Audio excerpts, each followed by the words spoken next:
everybody, it's the Alco Diesel guy, and the story continues with this locomotive. This is the RSD 45. I opened the drawer and found broken, and I was wrong. I thought it was broken in 2 pieces. No, it's actually broken in 3 pieces. Anyway, make a long story short, I contacted Atlas on this. Unfortunately, this engine is well beyond support. Apparently, this was built in 2009. I'm not sure when I bought this thing, to be honest. I know it had been sitting on the shelf for a while when I bought it, so I'm not too surprised on that. Anyway, the gentleman on the line basically cautioned me about opening this up, saying it's going to fall apart on me, and I thought, oh, he just means the front and the back. But as you can see, it also meant the this whole section here as well. As you can see, the alloy is just cracking. Even look at this side here. Look at how all this alloy is just falling apart. So anyway, here's what's going to happen on this. I'm going to go ahead and get a new frame for this and try to rebuild it. And yeah, it was about $13 to get the frame. Not, as you see, the problem is not just the frame itself, it's this underframe here, this sort of plastic walkway that is shattered in the middle. And again, it's bent up on both sides, but the shell itself is actually okay. It's just this underframe which took the abuse from the metal. But I have never seen this happen from an Atlas engine out of all the years I've owned these things. But as you can see here, the alloy is very clearly destroyed on this. And unfortunately, it is beyond return, so I can't do very much except replace the frame on it now. Oh boy. So yeah, this is going to be a major project to overhaul this thing. And I'm going to go ahead and move this to my workbench and get it set aside so that when I am ready to proceed on this, I can go ahead and just start working on it and get her back together. I've got the part. In the meantime, the part's on order. Hopefully it'll get here in a reasonable amount of time and I can start working on this. I'm coming up on my vacation soon, so I guess I can work on it during that time. But yeah, this thing is just completely trashed. Hopefully I can save it. May also do other things too. I also noticed the decoder on this is kind of prehistoric. I may change this out for a better, more modern one. I'm probably going to shop around and try to bind one. But anyway, yeah, that's the status on this engine right now. It's basically a parts source until I can get this frame in. That's about the only thing I can do with it at this point, and hopefully I can find a way of saving the shell. The underframe here is just so bent out of proportions and so badly broken, I'm not sure I could ever fix this. Especially with the front sides here, the front porch railings are bent up at an angle because of how the metal frayed and actually put stress on the plastic, which it's not designed to do. Essentially, the plastic was actually acting as a stress reinforcer for the shell, the plastic frame. So, yeah, it's not surprising it broke at all at that point. So anyway, I'm gonna keep you posted on this project. Hopefully, it'll be a while from where I'm sitting right now, but hopefully the next slot in this video will be me working on this engine on the workbench with the new frame in stock and getting her back together and on the rails. Okay, so now it's a couple of days later, and before I go any further with this project, I just want to again review the carnage that occurred here thanks to the apparent rot that occurred on my frame. As you can see here, the shell itself, the sort of top piece of the shell is okay, but the sill panel is just destroyed. Let me go further in here. I'm going to pull this last railing out before it breaks. There it goes. Kind of freaked out destroying anything. As you can see here, the sill panel is just destroyed. The sill panel assembly piece thing is just trashed. These front ends are bent up. I could try to unbend them, but they'll never be right. And also you have this noticeable break right here.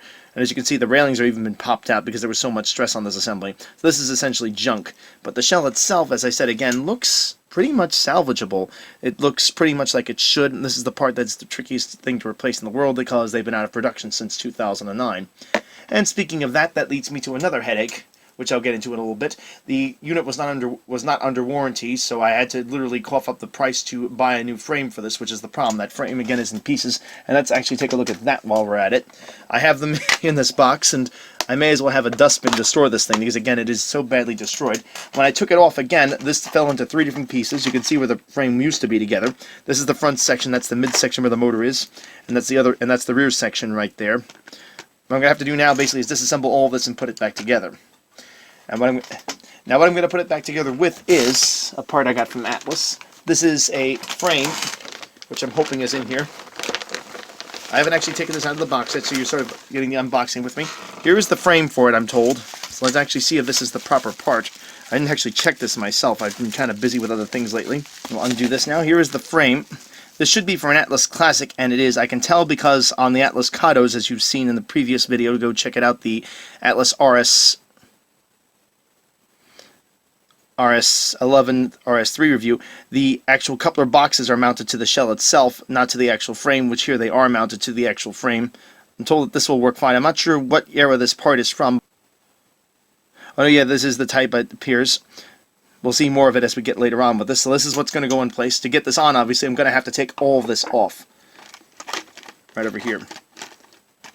So again, the warrant. Again, I'm not sure if I mentioned this, but I'll go over it again. This was not under warranty, so what I had to do basically to get all this in was to cough up the cash to buy the frame for the actual engine itself, which cost me about $13. Not too bad in that regard, and while they couldn't do it for free for me, they were actually able to ship the frame back with another item I was getting warranty work done on. I had a part that I had to have shipped in, so that Atlas was nice enough to do that for me. And as for the sill panel I mentioned before, which is pretty much trashed, I had a little bit more good luck on that.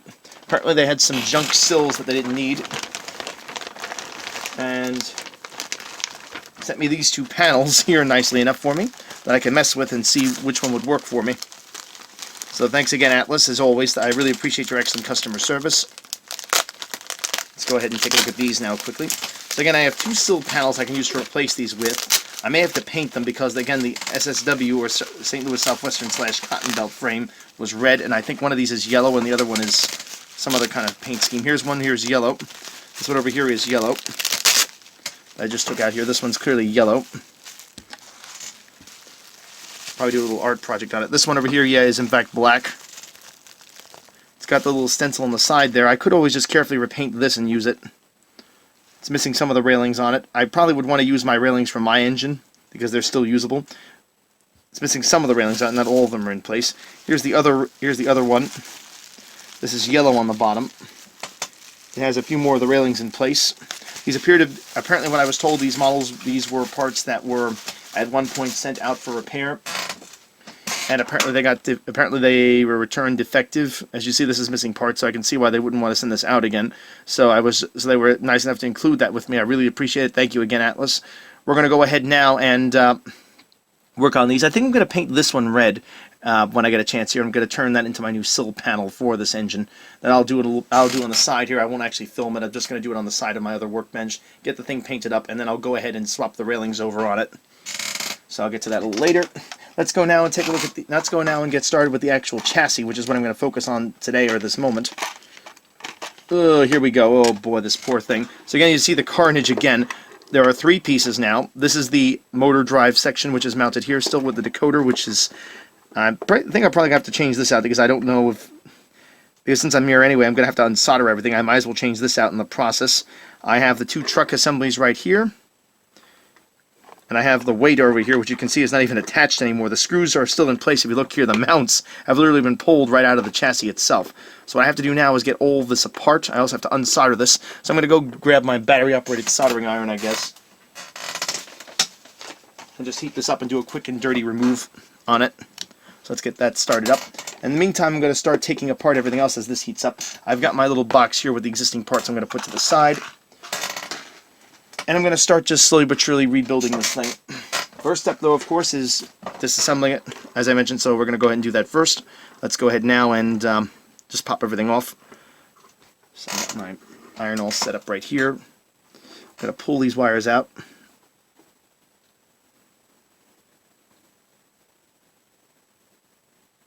Solder is bubbling, which is a good sign.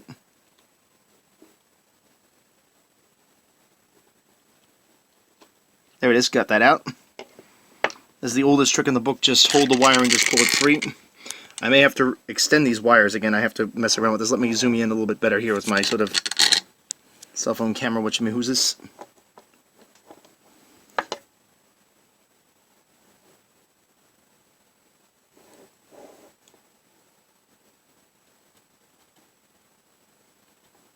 This has got to be the most unusual uninstall I've ever done on one of these engines.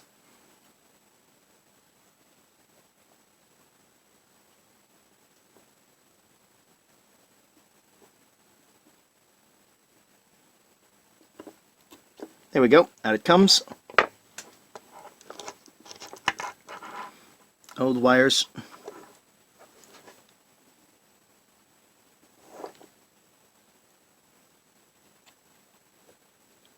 Yeah, I think I may have to put in, I think I may just put another decoder in just not to mess around with this thing. I don't know if it's going to work right. And since I'm going all the way apart on this thing, I don't want to take a chance with it.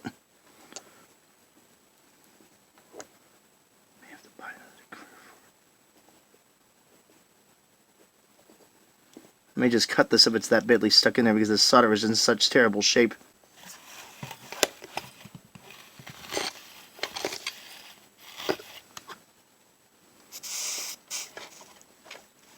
There you go. That was the hiss from the iron. Okay, now let's go and get back on this. There we go. It's out.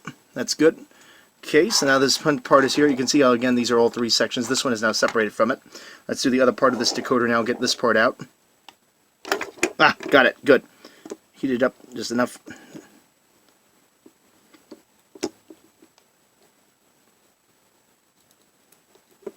Okay, that's out. Let's grab wire number 2.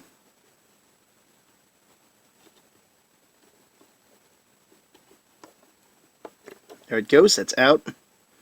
Grab 3 right over here. Just going to pull it out. I can always just reuse this later on. I can always heat the solder up and just reuse it. I'm not sure I'm going to reuse this board ever, so it may just be just a project board.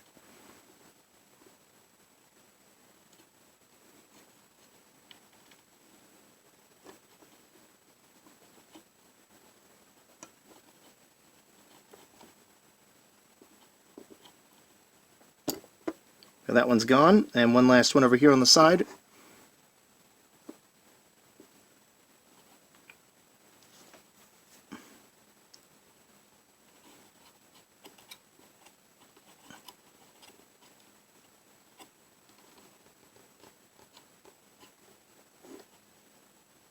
There we go, and they're all done. Good.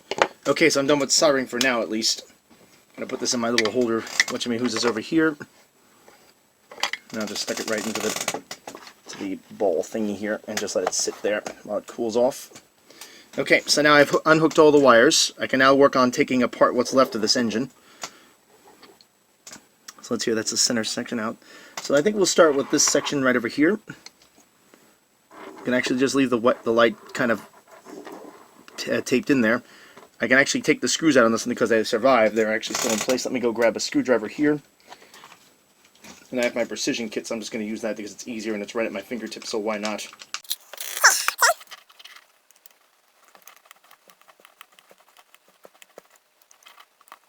Pull this weight off.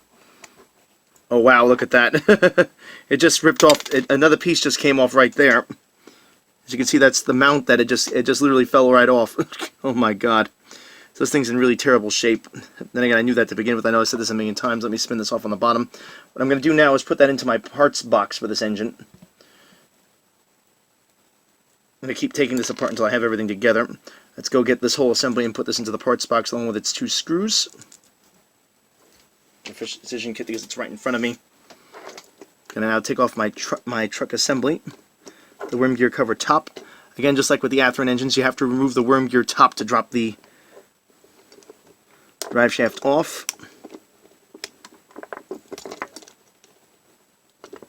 There it is. Oh, I hate that. Okay, I found it. Sort of. Yeah, admittedly, I had to pull this out of my parts bin. So to be careful this next time, I'm going to do something a little bit different. I've got my box set up on the side here. So when I pull it off, it'll just go flying in there. Let me go ahead now and grab my worm gear cover. My worm gear, pardon me, itself, and get that out. Ooh, this is going to need a relube, so it looks like this might take a little bit longer than I thought this project would. Go now and just put all these things in here. Let's start with the worm gear assembly. Just going to take this apart, put it all in as it is. Wow, look at that grease. It's sticky, so that's not going to work. So very clearly, all of my parts from this engine are going to have to go in there. It's just got a lot more. This whole project just got a lot bigger. So let's pull that off. Let's also get this truck apart. Need to use a fine-eyed screwdriver for this. Again, the proper way to disassemble this is to undo the base plate, and then it'll unsnap the top. So I'm going to go ahead now and use my flathead to just gently pry these away. Once I get them all off, the base plate will drop.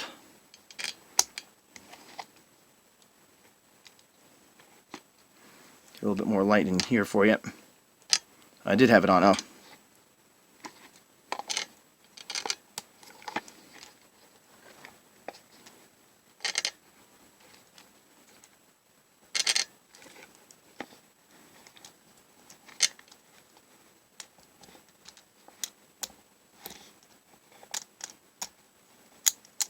This thing is disgusting with its grease on it yet too, so I now got another. This is going to be a bigger project. I thought I would have this done today, obviously not. Okay, so there it is. That's the wheel set that just fell out. The wheel sets I'm not going to put in there. I'm going to put them in my parts box. I don't prefer taking a chance with these things. I'm going to just do the gear. I'm just going to do the plates themselves manually, these little contact plates as well as the side panels. So I'll put them in the side box again. Put these wheels over here. Ugh. Now we have this. We have this left. Now I got to take this apart. What do I need now? I need my screwdriver here, and I believe that's a Phillips head on this one. Yes, I remembered correctly. It is a Phillips head. Just going to go in here and undo this screw. And I'll get the gear case open, and then I can get in there and just drop all those parts. Again, this is so sticky, I'm not taking a chance with it, so let's get that out of here. Gear case done.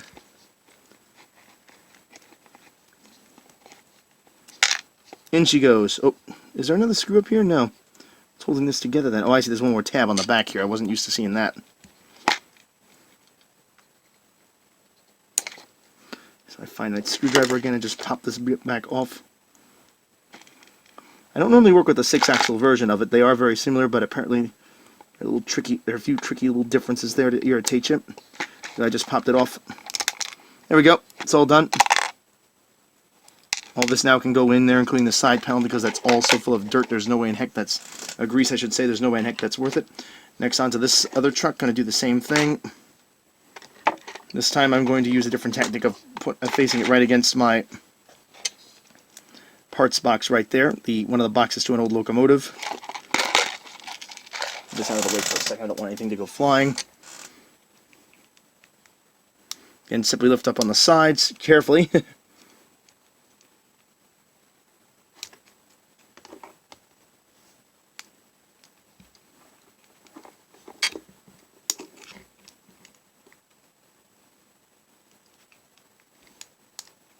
There we go. That came right up this time. It didn't go flying off. So again, that goes into the parts bin over here. Same story with this cover here. The same story with the worm gear, which is, ugh, look at that. Ugh, it's like butterscotch. Yeah, this thing's disgusting. So this is all going into the parts wash thing. Gonna have to fill that with alcohol. I think I still have some left, so I might be able to pull that off. Wow, what a mess.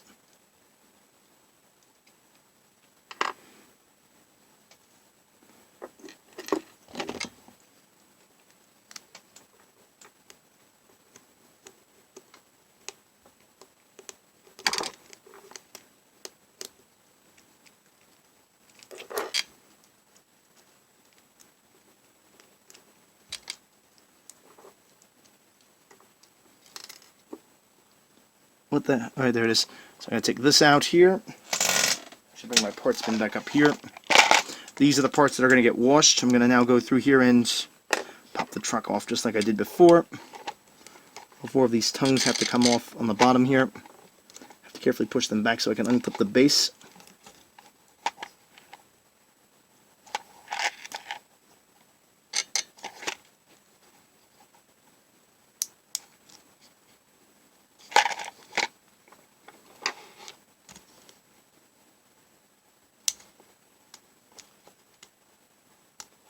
Damn. Careful not to break the tabs. There we go. Pop a few more off on the rear here. There we go. That's off. These sides are good to take off here, so I can now put these into my storage area. Interesting note on this. I just realized this now, and I remember this from vaguely. The trucks are... This is not all-wheel pickup on this engine. I thought it was, but it's not. As we see here, only the first 2 wheel sets actually have a pickup on them. So it's a very strange little omission there I didn't realize Atlas made. Let's go ahead and grab this assembly here, get this out of here.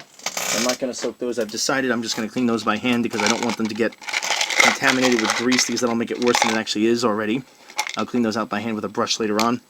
Okay, so this is all the gear assemblies. I'm just going to go through each of them, make sure I get the gears separate because I want all of these to get really hit with my delubricant, which is also known as rubbing alcohol. Let me go grab some of that now. Hopefully I have some still stashed away. Okay, I did find my rubbing alcohol. There's a little bit left in this bottle. Let's see if this is actually enough to pull it off. Just going to go and just pour it right in there. No real science to this, just fill the thing up with it. Make sure all the parts are submerged underneath it. This is almost done, so I'm just going to use this bottle up, I guess.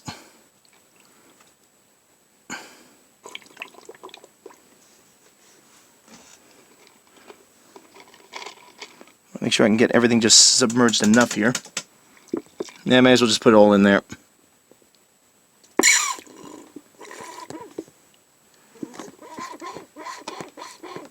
Okay, that's it.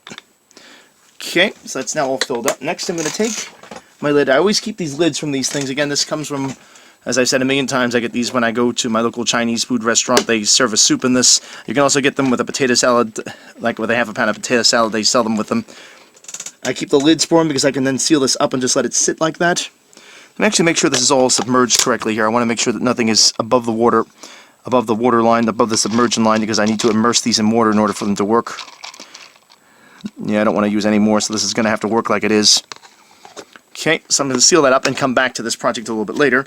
Meantime, I need to, and it's part of the project at least, meantime, let me take a look at the motor and take this apart. The motor itself, as you see, is still mounted here. I need to take this fuel tank off because I'm going to reuse that. It's unusual to have this in this sort of assembly. These have, again, 2 snaps on the front and 2 on the sides here. So I'm going to take my fine flathead here and just push these 2 tabs back to get the battery, to get the fuel tank off. That'll give me access to the motor screw so I can pull that off.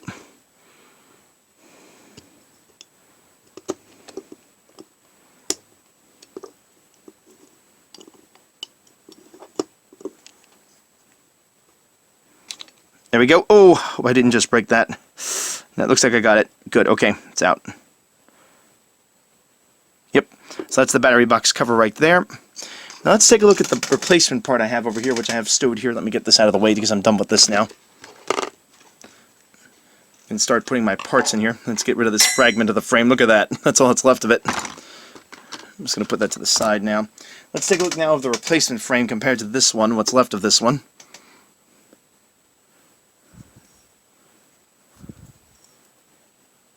Atlas.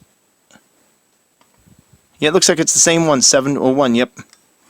That's 833, 701, and this is also 833, 701. So yeah, that's correct. So this is actually the perfect frame replacement for it. So this looks like they actually treated it differently. You can tell from the top here. If we look at this piece here, let me go grab a piece of this. This was painted. But as we can see over here, this is sort of like a zinc alloy on top. It looks like they changed how they put these together so that wouldn't happen. And this one is strong. It's not broken. So that'll be the perfect replacement for this. Let me go ahead now, and what I'm going to do is spend the rest of the time here just getting the motor off this and then mounting it back on that. I may leave this decoder attached for the time being. I can always come and take it back off again. I don't want to waste a perfectly good motor if it's fine.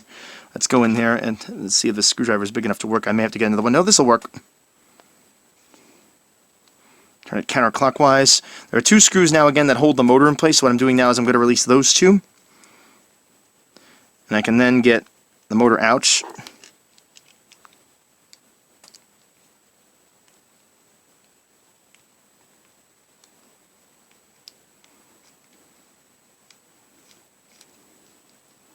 There it is. Motor is out. I'm going to take this section here. I believe the British expression is "this is for the bin," which it most definitely is, which I believe is the garbage, which it needs to go into. These 2 screws are needed for the motor mount, for the motor itself. And here's the motor itself. I'm going to actually now go ahead and remount this in place. Now, had I been smart, which I'm not, I would have noted which direction I put this in, so I guess I may have to go back in my video and see which direction I had that mounted in. But to be honest, it makes no difference because I'm not so sure I'd be able to tell the difference anyway. So I'm just going to wing it. If I remember correctly, there's only one way this will go in, and I think that's the way.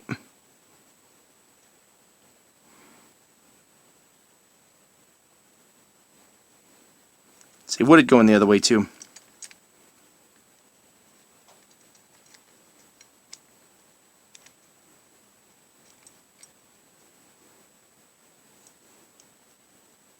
Yep, so it looks like it doesn't really matter. That's how I'm going to put it in right there. It has this kind of push-me-pull-you type frame, so I don't think it makes a difference at this point. If it does, it'll run backwards. I'll just change the wiring on the motor and make it run correctly. Ooh. As again, there's no sort of front or back to the frame itself. The shell is, I think, also the same way, if I'm not mistaken, on these. This again is a legacy from the early Atlas Kato models.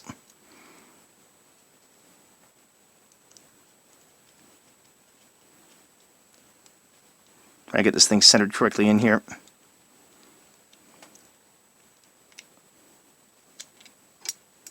Okay, as near as I can tell, that's how the screws are. One of them is slightly lower than the other.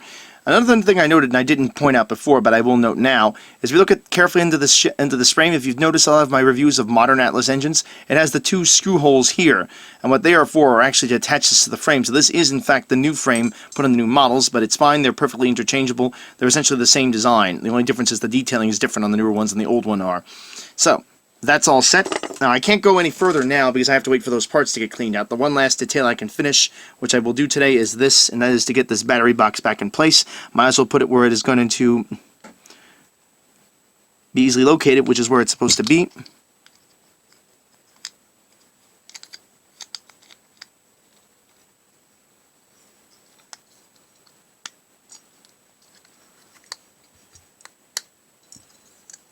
Push this in there. There we go. Snap it right in place. And so now with all that, I've gotten the motor remounted. I got the battery box back in the fuel tank back in place. Now I'm just going to let this sit in storage until I'm ready to continue on it. I don't like how loose this contact is here. Hope this doesn't go on me. I've had a few of these break off. There we go. I got it. So I managed to snap this back in place. I don't know how I managed to do it, but I did. That's how it should be, so it doesn't get squashed by the frame. So this is now pretty much as far as I can go with this now. I'm going to now put all that into storage and wait until I have all these parts thoroughly delubricated, which will take at least 24 hours, 48 hours, I think, because of how bad they are, because that stuff is really nasty. And I'm going to have to put this on hold. What I think I will do, though, do this off camera, though, I'm going to go ahead and paint up this frame, make it red right across the bottom here. And, yeah, just do red all the way across here and have it all set for it. And then I'll change the railings on this when I'm ready. So yeah, that's where I am with this project, and I'll see you guys again when I'm ready to move on this. I'll probably upload this as a 2-parter because I don't like these really long films. I know it's a bit tedious to sit through one this long, so I'll do this in 2 parts probably. This will be the first part. I'll go ahead and paint this, and that'll be it for today. I'll then continue on with getting the whole thing assembled next time, lubricating the motor probably, and going through a few other things. But for right now, I'm going to call it quits on this and move on to something else. Alright, everybody, as always, keep the metal side down, like and subscribe, and take care.